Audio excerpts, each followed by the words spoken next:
Maayong hapon sa tanan. Ako di ay si Pastor Lloyd Jason Gualvez, isa sa mga network head sa Christ the Healer International Missions Movement, founded by Bishop Rodolfo A. Cubos. Karon, nagkahiusa kita sa pag-ampo o sa pagpamalandong. Ako kamong dalhon sa ikatulo sa pito ka last word sa atong Ginoong Jesus before siya nakabsan sa iyang kinabuhi dito sa cross sa Kalbaryo. Kini nga mensahe nagdala ka nato sa usa ka kinabuhi nga gigayahan sa pagtuo, gugma og pag-atiman sa atong mga igsuon. In John chapter 19 verse 25 to 27, akong basahon ang tibuok bersikulo sa Bisaya. Didto dool sa cross ni Jesus, nagtindog ang iyang inahan, ang igsuon sa iyang inahan, si Maria nga asawa ni Cleopas, og si Maria nga taga Magdala. Pagkakita ni Jesus sa iyang inahan og sa iyang pinanggang tinun-an nga nagtindog didto, miingon siya sa iyang inahan, "Ania ang imong anak." Miingon usab siya sa iyang tinun-an, "Ania ang imong inahan." Og sukad ni adto ang inahan ni Jesus didto na nagpuyo sa balay ni adtong tinun-an. Naay tulo ka butang nga atong matun-an base aning bersikulo: pagtuo, gugma og pag-atiman sa atong mga kauban. Sa ibabaw sa cross, atong makita nga si Jesus nga nag-antos alang kanato. Tungod sa iyang dili masukod nga gugma, gipanguluhan ni Jesus ang kalisdanan. Ang iyang pag-antos naghatag og kinabuhi nga gihatag alang kanato. Makita pud nato si Maria, ang inahan ni Jesus, nga nagatindog didto.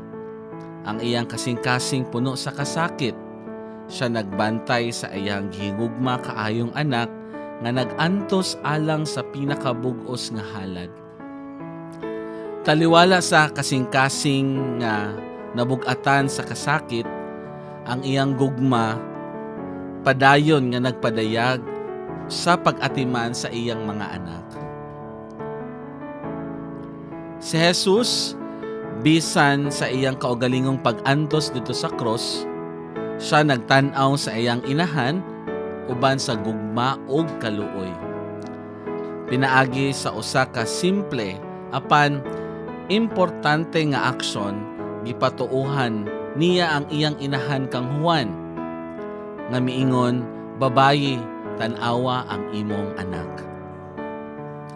Niining simple apan lalom na mga pulong, si Jesus dili lamang nagpakita sa iyang gugma alang sa iyang inahan, kundili naghatag usab sa og mensahe mahitungod sa koneksyon nato sa matag usa og sa atong mga sumusunod o kaigsuunan. Atong makita ang importansya sa pag-atiman sa usag-usa sa atong mga komunidad. Kini nagtudlo usab kanato nga atong atimanon ang atong mga paryente o mga kauban sa pagtuo, labi na sa panahon sa kalisdanan. Sa atong pagpaminaw ug pagtuon niining higayon, atong gihinumdom ang gugma ug kaluoy ni Jesus.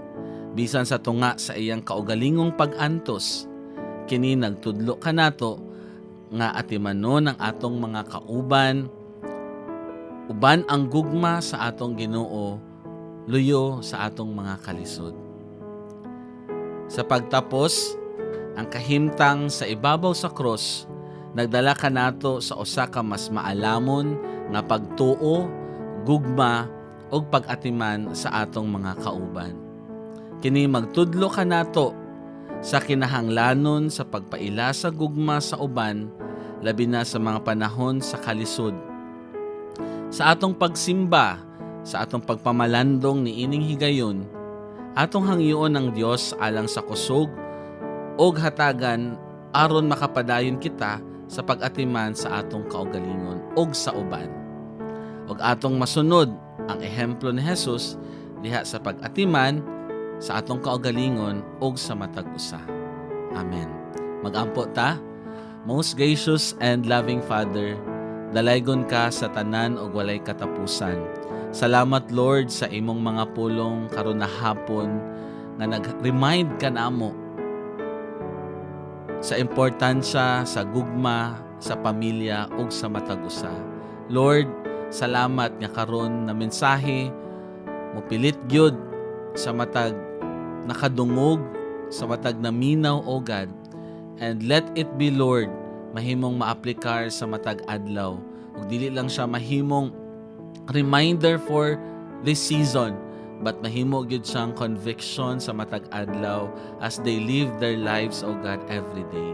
I apply your blood, O God, sa ilang mga kinabuhi, and let your love and the power of the cross be evident and manifested sa ilang mga kinabuhi. In Jesus' name, amen and